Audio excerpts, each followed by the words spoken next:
Hey everybody, it's Party Elite, and today we're going to take a look at Phantom Doctrine, a turn-based strategy game set during the Cold War. This espionage-themed game has lots of fantastic little details, and as a result, a lot of terrifying little details to go with them. With the game out, I thought I'd go over some rapid-fire quick tips for beginners that should help you survive in the cutthroat world of Cold War espionage. Use your digital eyes. Line of sight and cones of vision are very important here. Make sure you position your agents in an intelligent way that allow you to get maximum visual coverage. Keep in mind that glass is, just like in real life, see-through and grants clear lines of sight. All this applies for you and your enemies alike. Without seeing the enemy, you won't know where they are, and if you don't know where they are, you can't plan your approach.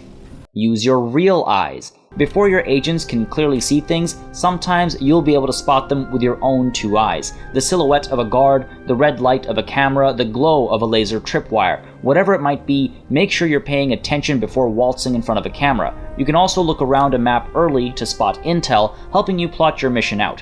And when the enemies start popping up, look at what equipment they're holding. Understand the damage and range properties of pistols versus SMGs versus rifles, etc.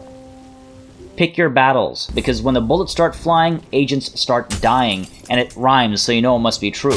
And seeing as the enemy always gets reinforcements, chances are it's your agents that are going to be dying. Espionage is not about killing the enemy, it's about dismantling the enemy. Go in, take out your target, and leave without raising the alarm if possible. In some cases, it will be extremely difficult, but with enough scouting, you should be able to avoid a confrontation, or only be stuck in one if you're forced into it. And when you're in the middle of a fight, pick the right targets first. Rifles are more threatening from farther out than a handgun will ever be. Take rifles and LMGs out of the equation before you take out people with SMGs and leave the handguns for last. And even then, retreating is always an option. Don't just barge into rooms. Open and close doors before entering a room, especially if it's in a restricted area. And don't just stand in the doorway either. Stand off to the side. You can open and close doors by simply hovering over the door or the doorway and clicking when the icon pops up. So remember, move to an adjacent tile, click on the door, and then make a call based on what you see inside. And then, when you're done with the room, close the door, just in case there's a patrolling officer that ends up seeing you through that very same door. Learn the enemy by hovering over them to check their lines of sight and see their patrol. The line of sight is indicated by the red or white cone of tiles in front of them, and the marching ants of blue arrows indicate where this particular individual will go in their following turn. It also tells you their path and where that line of sight will move as a result over the course of the next turn. Their health is also important to take note of. Knowing which enemies you can take down versus which you can't is crucial. Use this information to plan your approaches. You can also right-click on an enemy to see what perks or traits they might have, if any, and plan accordingly. Mind your awareness. If awareness gets too low, not only will you be unable to pull off certain actions like headshots, but you'll also be more easily hit. All bullets are on target in Phantom Doctrine, with damage being the only variable, changing based on cover. So, if you want to survive, you'll want to keep awareness up. This can be done by waiting turn by turn and letting it regenerate based on the individual, or by triggering certain abilities. Often, a guaranteed dodge is better than causing minimal damage from a shot. Mind enemy awareness. If you're presented with two equally threatening targets that are behind equivalent amounts of cover and will take an equivalent amount of damage, then logic dictates that you should check their awareness to see which one is less likely to dodge your shots. Target that one for the better results.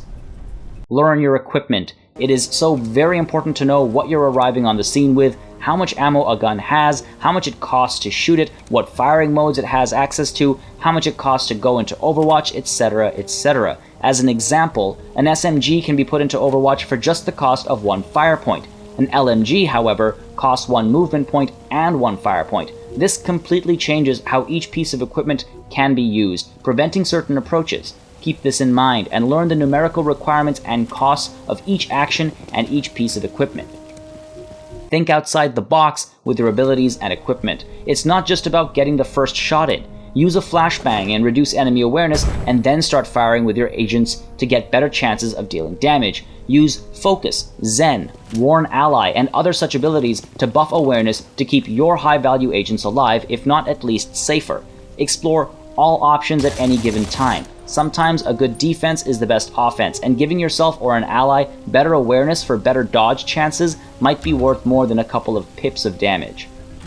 Become proficient and modify your weapons. Do it early. When your agents have certain types of training, they become proficient in various types of equipment. When they're using a piece of equipment that they're proficient with, they're able to modify it by clicking over here. Among many things, mods include suppressors, a crucial piece of equipment when going in quietly, like you tend to do on an espionage mission. Loot as much as you can. Missions will provide you all kinds of gear scattered around the map in the form of glowing containers, lockers, briefcases, and the like. Loot them whenever you can to get equipment you can use on missions. Keep an eye out for the soft glow that the containers emanate, and if you're not sure if you've got every piece of loot, hit the escape button and look at the top left corner. Collect intel as often as possible. Intel helps you crack cases on the investigation board and can make a huge difference in finding moles, infiltrating enemy operations, initiating counterintelligence operations. Always scout out the intel, and if you're not sure how many are on the mission, hit escape and take a look at the top left corner again. It'll let you know what you're looking for, and you should always scout it out and plan your approach accordingly. Don't waste agents on the investigation board. Unless you really hate stitching clues together, you'll waste an agent sitting here joining pieces of intel for you over hours when you can do it with no game time passing by. If you want somebody to actually find new intel, that's a different thing you can unlock later. It is not what you get by assigning an agent to the investigation board. Develop your recon capabilities early. The workshop allows you to develop a variety of upgrades for your operations. Located up top here, you're going to want to pursue these somewhat vigorously, but in my opinion, you'll want to start with this recon option. Doing so allows you to perform recon missions, which then allow you to use disguises and deploy spotters and snipers when you actually go in for a tactical deployment. Disguises aren't infallible. Even if you look the part, if you don't act the part, you will get spotted. The actor perk can make disguises significantly more useful, but keep in mind that anybody that doesn't have the perk will still have to behave appropriately when around enemy agents and civilians who can see them. Taking pictures of intel when an enemy agent is watching you, dressed as a construction worker, really isn't going to work out. Language plays a part in abilities your agents will have. If your agent speaks the local language in a mission, which you can check by going to their dossier, you'll be able to use the distract ability when you're out on the field. This basically draws the attention of enemy units towards the distractor, allowing you to sneak past them with relative safety with your other agents. Keep an eye out for anybody who might have vocal cord parasites though, they're pretty dangerous. Use Overwatch often. In a game where patience pays, be sure to use Overwatch to cover yourself. Overwatch comes in two modes, a 360-degree field of protection which is active within a certain radius, and a cone that is active beyond that radius to the maximum effective range of the weapon being used. Now this radius of the 360-degree field of protection can be increased with certain perks, but overall it's a decent size to begin with, and it is worth buffing though. Different weapons cost different movement and fire points to get into Overwatch stance, so keep an eye on your options. And make sure you're covering all potential entry points when using Overwatch. Don't focus all operatives in one direction, you never know when you're about to be flanked. Cover doors, cover windows, cover rear entry points, don't cover a flat wall where no one's about to show up. Watch out for Overwatch. When an enemy goes into Overwatch, you can see exactly where they're looking and what they're covering. You can see it on the ground, highlighted in red when you hover over them. Make sure you check this Overwatch area before making any moves, as getting caught out within this region can mean instant death, especially if there are multiple Overwatchers.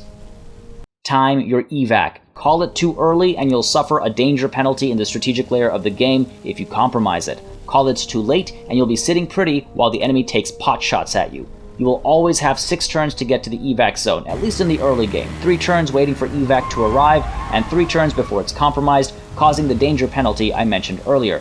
That is a lot of time. Measure and plot your escape, and call it in appropriately. Stabilize and extract agents that have been downed. You don't always have to stabilize, but if an agent is bleeding out, you can use this ability to keep the agent from dying while you carry them closer to extraction, or while you deal with the mission at hand. If you're lucky, they'll have been downed near the evac zone while you're evacuating, and you'll just be able to pick them up and carry them over without having to waste time stabilizing them.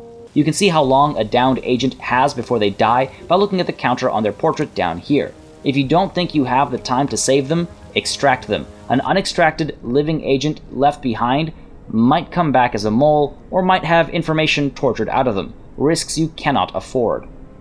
I hope these quick tips give you guys enough intel to get started with the Cold War world of Phantom Doctrine. The game has many layers and can get pretty complex, topics that I might cover in later guide videos as well.